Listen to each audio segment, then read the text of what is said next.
온더바이블 창세기 31번째 시간입니다. 야곱이 삼촌 라반의 집에서 험난한 20년의 봉사 생활을 이제 정리하고 고향 아버지 집으로 떠나게 됩니다. 그런데 그때 그의 아내 라헬이 아버지의 집에서 그 신인 드라빔을 훔쳐 나가게 됩니다. 여기서 발견할 수 있는 온사 수칙이자 질서가 바로 품삯은 하나님이입니다.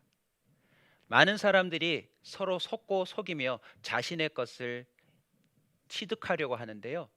결국은 하나님의 주권이 그 모든 것을 알고 결정한다는 사실을 보여줍니다. 이러한 하나님을 빠짐없이 깨닫는 귀한 시간이 되기를 바랍니다. 야곱이 20년의 험난한 노동을 하며 어려운 시기를 보내었는데요. 어느 날 이런 말들이 들려옵니다.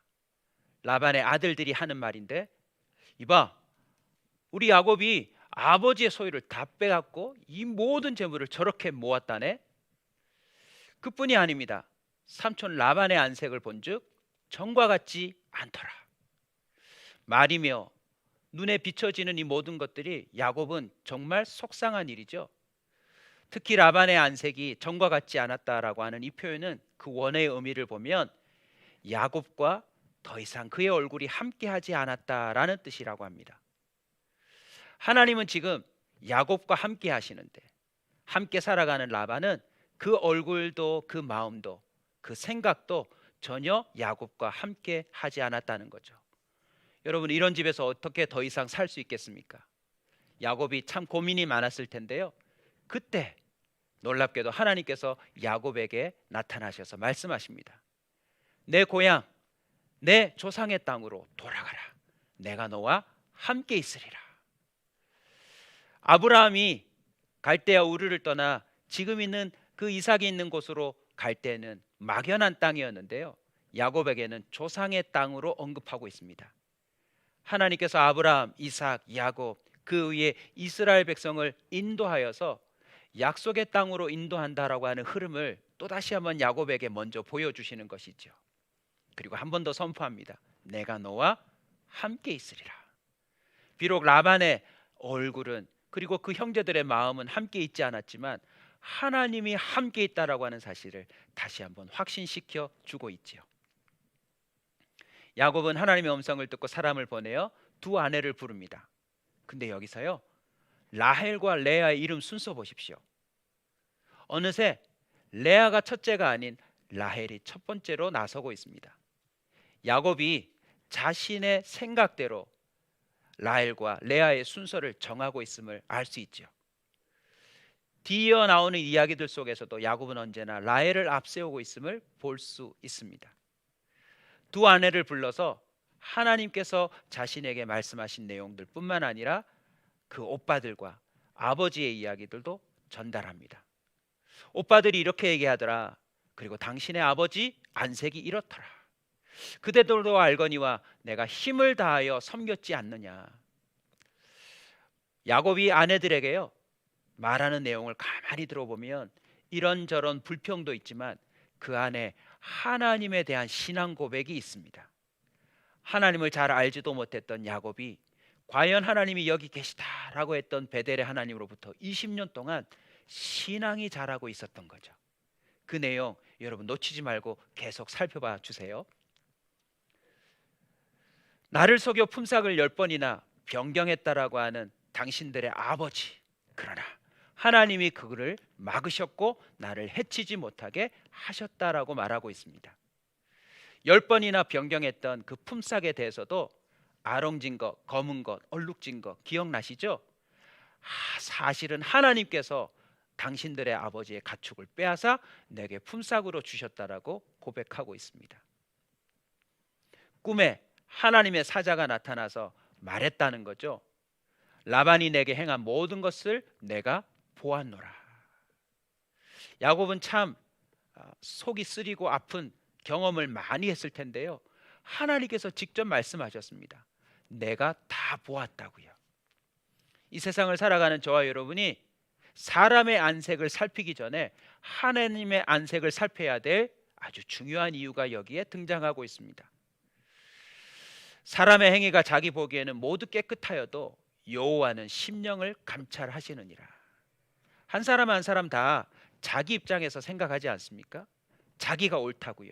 자기가 더 낫다라고요. 그러나 하나님은 분명히 말씀하십니다. 내가 다 보았다고요.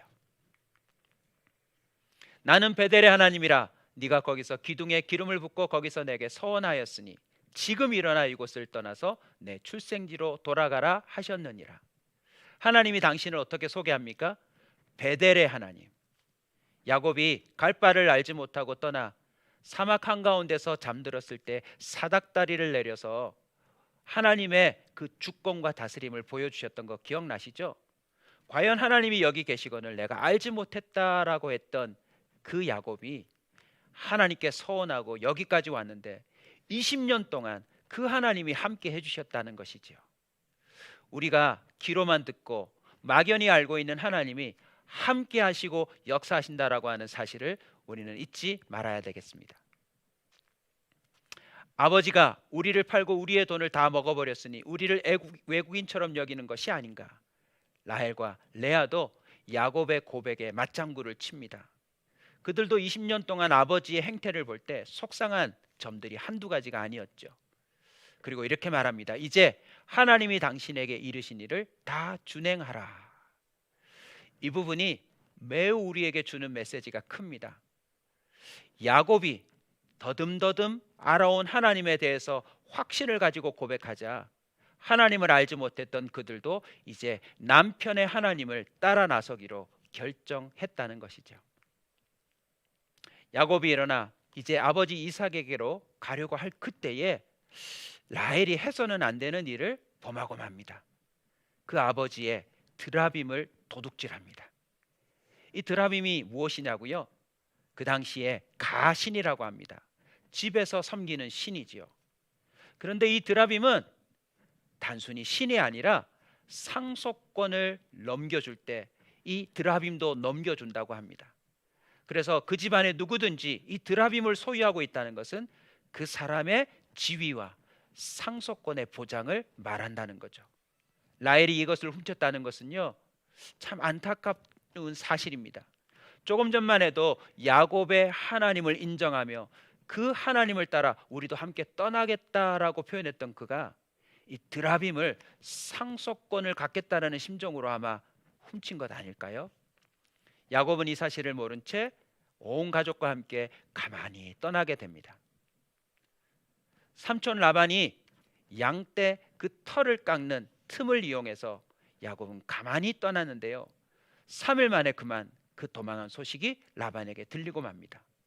라반은 그의 형제를 거느리고 7일 길을 쫓아가 길르앗산에서 그에게 이르게 되는데요. 아마 굉장히 빠른 속도로 추격한 것 같아요. 이 길을 따라잡기 위해서 말입니다. 이제 어떻게 될까요? 정말 라반과 그 형제들이 도망친 야곱과 그의 형제들에게 큰 보복을 할 수도 있을 텐데요.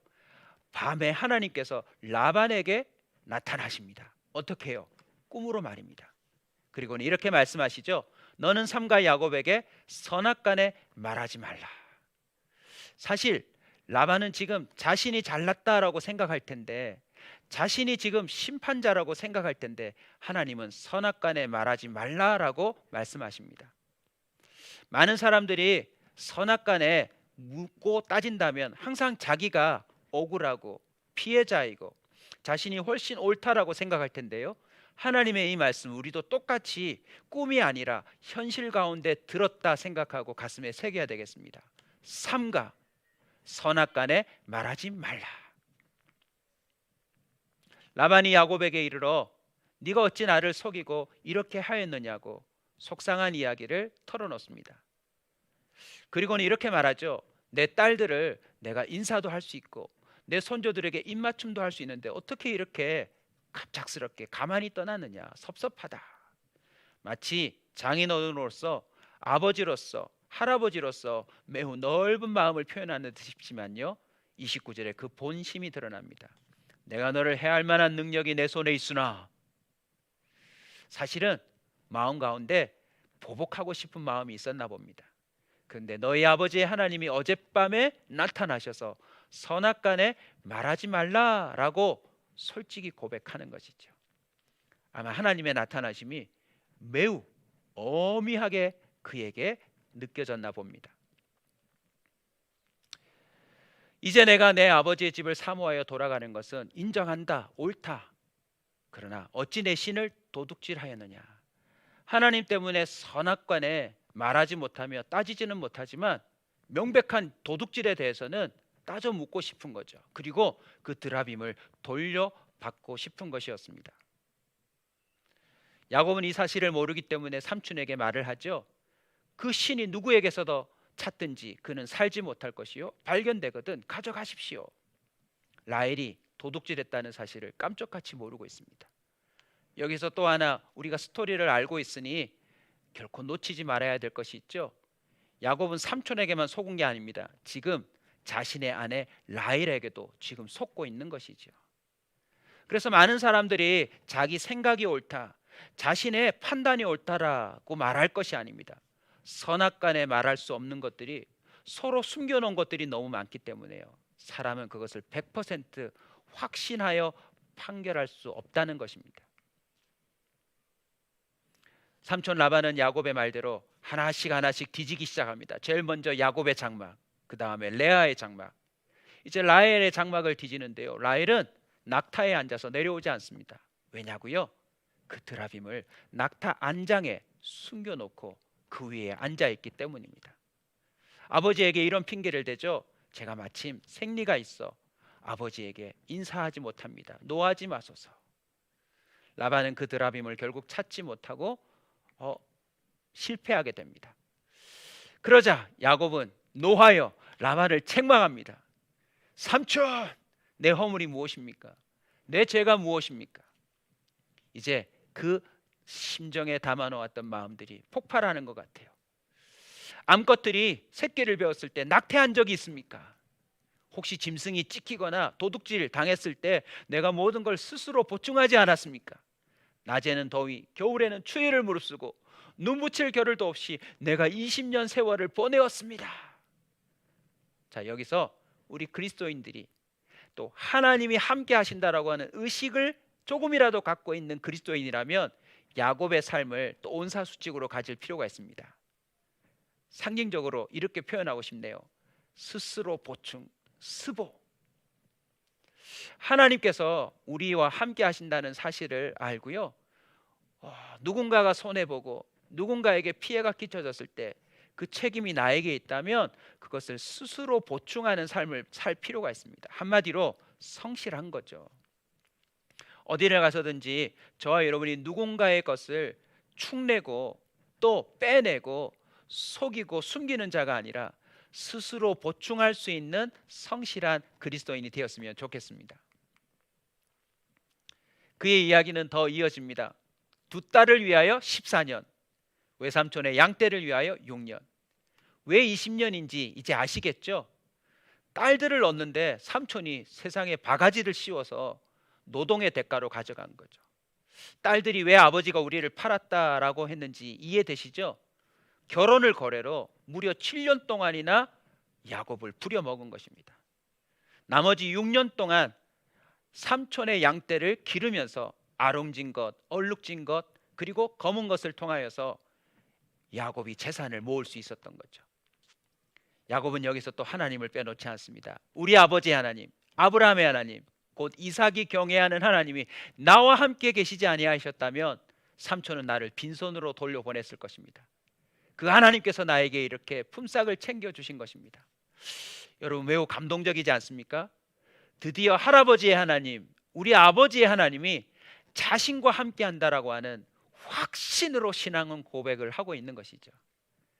우리 가정에, 우리 교회에, 우리 다음 세대들에게 이런 신앙의 고백이 꼭 이어져야 할 것입니다.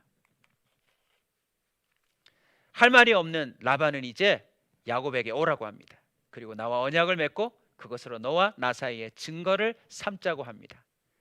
성경에서 여러 차례 지금 등장하고 있는데요, 언약 체결식이죠.